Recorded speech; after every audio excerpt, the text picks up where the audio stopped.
British declaration of war on August the 4th, 1914 was welcomed with tremendous enthusiasm. Volunteers poured into recruiting centres, eager to get into uniform for the great adventure ahead. Almost everyone expected the war to be over by the harvest, or by Christmas at the latest. The soldiers were looked on as heroes and cheered as they set off for France.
What the soldiers found when they reached the front was very different from anything they could have imagined. This was to be a war fought from trenches, which in winter were to become knee-deep in mud. There was to be little glory. The soldiers were destined to become cannon fodder to the enemy guns, dying in thousands almost every day. Never had the world witnessed a war like this before.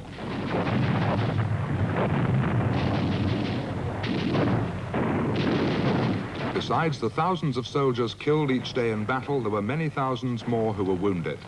Despite the ever-growing flood of casualties arriving back in Britain, the British at home were still ignorant of the true conditions in France. The bombardment of Scarborough, Whitby and Hartlepool by German warships in December 1914, an isolated incident, made far more impact on people at home. And this incident only helped to increase the demand that all able-bodied young men should go to France and fight.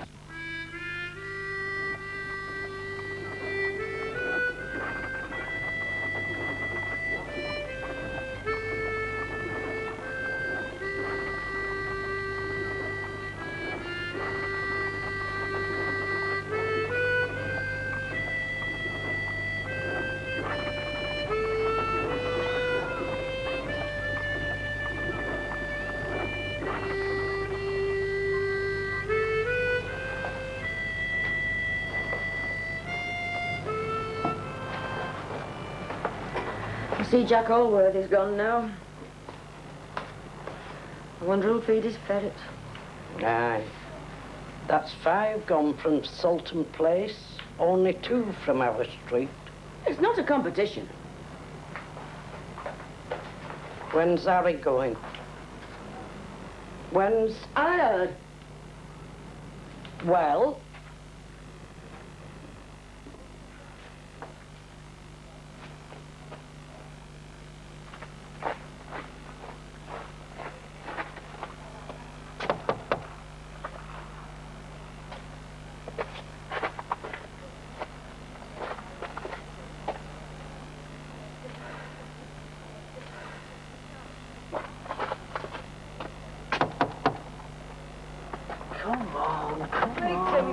Can't you?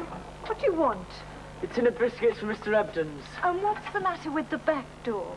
You've left mud on the step. Well, I can't help the weather. There's only one item anyway. Here's the bill. Wait a minute, I haven't finished with you yet. You need a good drill sergeant to keep you in line. Why aren't you in uniform? Well, look, I've got a lot to do. Mr. Ebden believes in business as usual. Well, you can tell Mr. Hebden from me that in future I shall patronize Smilers.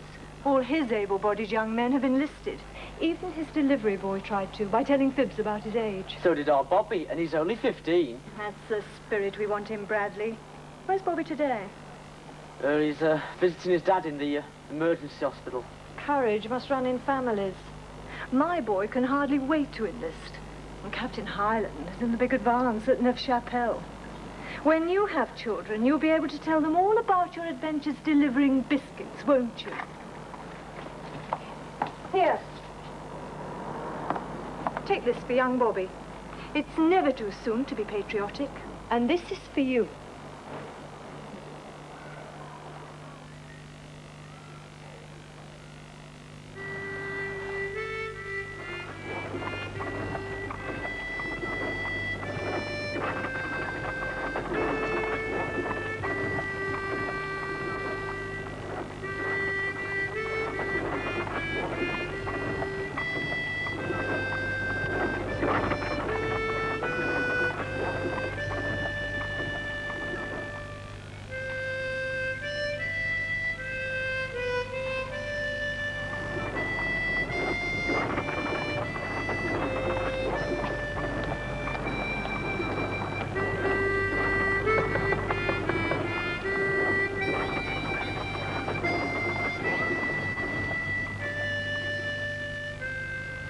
Drat. You've forgotten to turn the heel again. How many times have you unravelled it? You put that notice up specially for me, didn't you? There is no depression in this house, even when I have to keep unpicking my knitting. We are not interested in the possibilities of defeat. Here, why not call it a muffler? Gee. Hello, Mum. I've come home. What's happened, love? She's brought her bag. Have you left Moorend for good? Yeah. It's all right. There's not much to do there these days. Mrs. Matthews is forever out helping with the Red Cross, or Belgian refugees, or the Mission to Seamen. Dr. Matthews spends all his free time examining new recruits, or helping in the emergency hospital. And me, I'm useless. I was cleaning the silver, which didn't need doing. And I saw my face in a spoon. And I thought, Charlie's at the front fighting for you, Jane Ackerley. What are you going to do for him? What are you going to do, love? I talked to Dr. Matthews, and he's going to get me a job making field dressings. There's so many wounded, Mum. Terrible wounds. And never enough medical supplies. I'll give you 6 shillings a week for my keep. Is that all right? She didn't need to ask. What do you think of my war effort? What is it? It's a muffler. It looks to me like a very, very long sock. Just a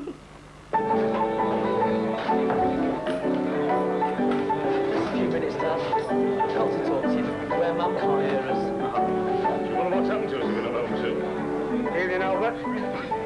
You've not gone yet, then, have you, lad? Give it half two, mighty man. We've only got to threaten Joey. Oh, well, that's enough. Oh, no, it's not folks now, is it? Yeah. Don't mind the other pennies paying for the war. You're both wrong. It's 5pence. And that extra pennies to try and stop people drinking, lad. Yeah, they are. 5pence for a private visit.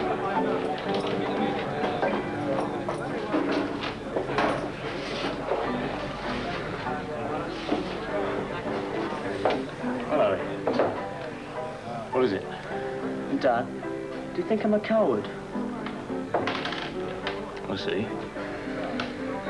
What brought this on then? A woman, customer Mr. Ebden's. She put that in my hand. All right, well, you just go right back to her, thank her very much, and tell her it's just what I needed for cleaning my pipe. Dad. No, seriously though, I can't go back there. Not while her husband's serving out at the front. And she's so angry at me because I'm not there. I can hardly face the customers, some of them. They're always dropping hints. She's getting me down. What is it you got to sign on for now? 4 years of the duration. That was Lord Kitchener. And last summer everybody's saying the war would be over by Christmas. Well, it wasn't. These stupid women and their white feathers should learn some sense. It won't be over by next Christmas either. Unless this landing in the Dardanelles gets included. I shouldn't worry, Harry. This war's going to be needing men for a long time yet. You'll know when to volunteer. There's talk of conscription. Aye, I don't like it. From the Germans, they can push their young men into uniform and get them to attack other countries, but that's not our way of doing things. We're given the facts and given a choice. Every man a volunteer. I'd rather volunteer than be forced to go. Well, at least if they bring in conscription, you'll Can't have the woolly have decided, will you?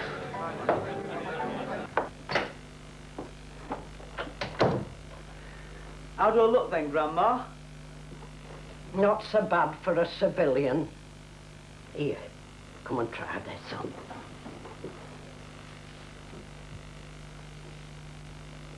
Have you signed on yet, Harry? You think I ought to? In spite of what happened to Uncle Reggie? I mean, what'll Mum think about it? She says I'm not to. That's what I said to Uncle Reggie when we were fighting the Boers. There's plenty to do at home, I said.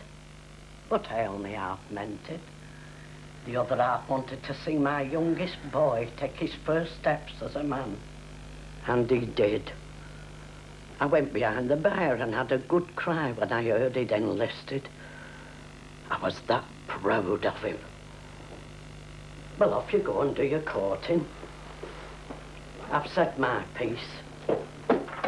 You know who you look like, don't you? Charlie Chaplin? Who else?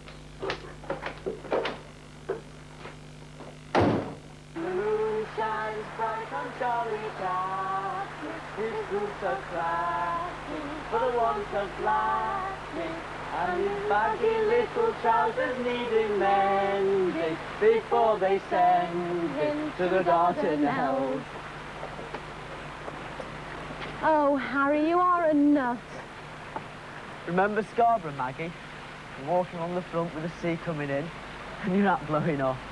And going back to your sister's to drink cocoa and play the phonograph. It was a grand day. How is your sister now? Well, she still can't lift anything.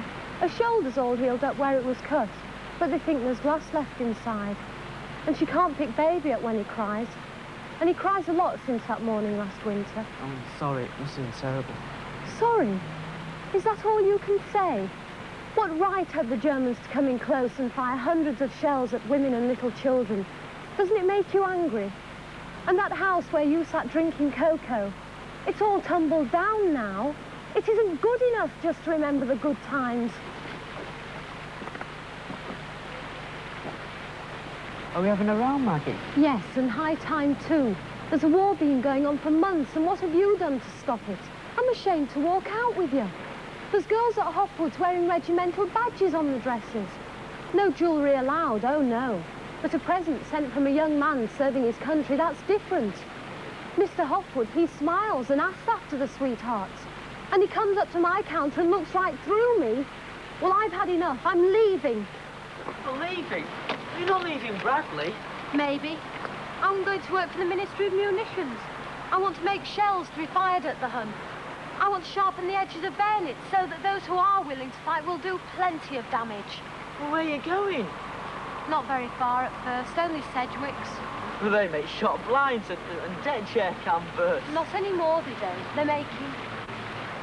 Well, it's supposed to be a secret.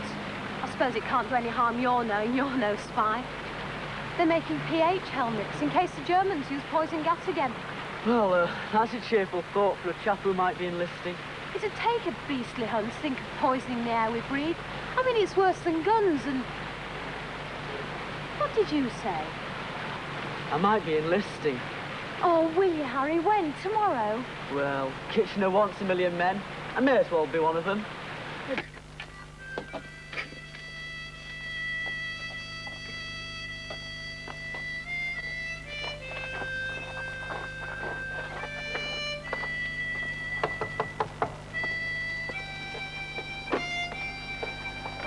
How many more times I've told you boys about muddy footmarks?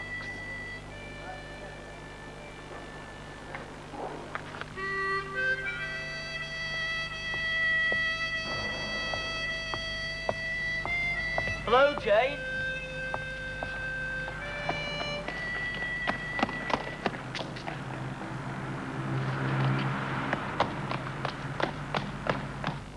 I don't know why I bother with poppies. They drop as soon as they're cut.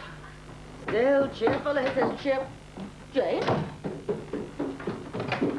Jane! Easy, ma'am. She's upset. Charlie Agoff's been killed.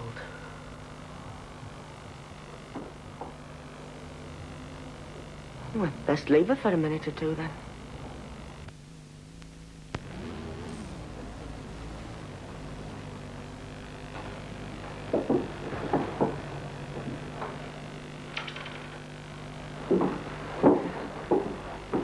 I've made you a cup of tea, love. Harry told me about Charlie. I'm sorry.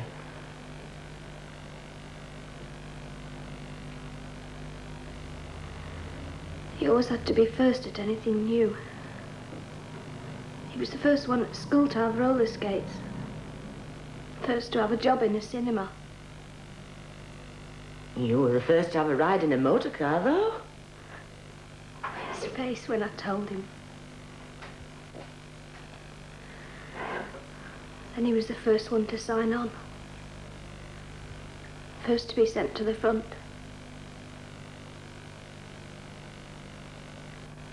First one of our class to be killed. I'll miss him, Mum. Had you any kind of understanding? I mean, he'd never spoken to your dad about you or anything, but I could see he was leading up to it. He used to tell me his plans. He was full of plans. But those are dead too. And I'm not going to grieve over what might have been.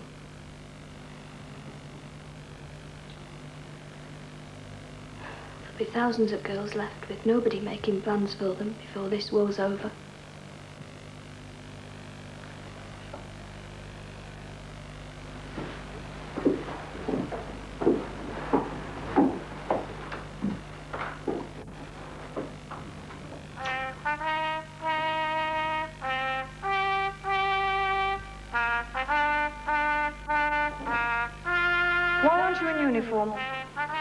You've not gone yet, then, Harry? When are you going to sign on, Harry? You'll know when to volunteer. Sorry. Is that all you can say?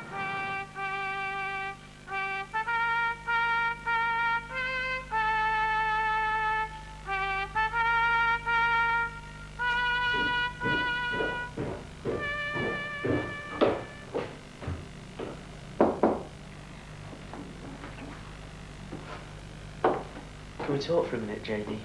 I think I know what you're going to say. When I brought the Oxo map home for Grandma, I never thought it'd be on the wall as long as this.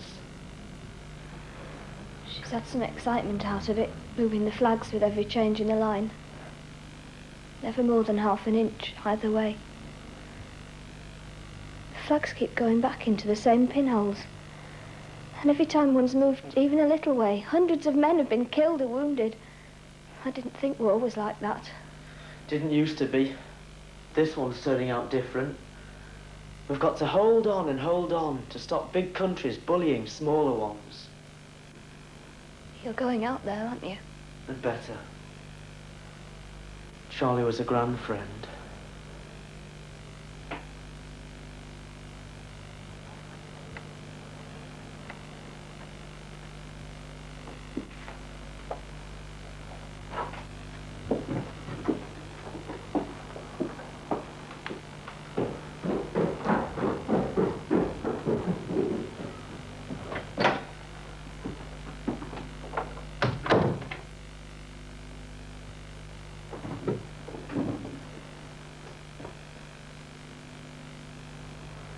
It's a muffler.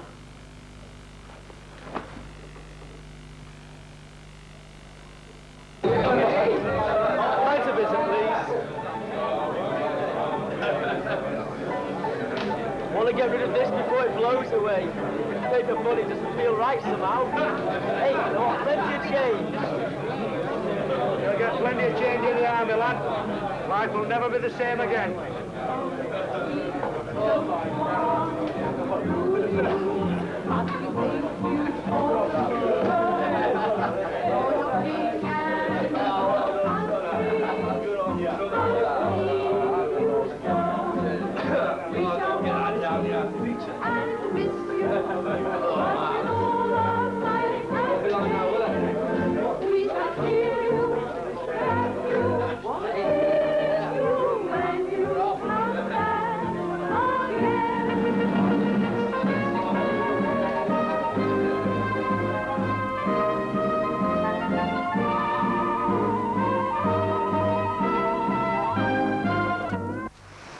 Sarajevo in Bosnia.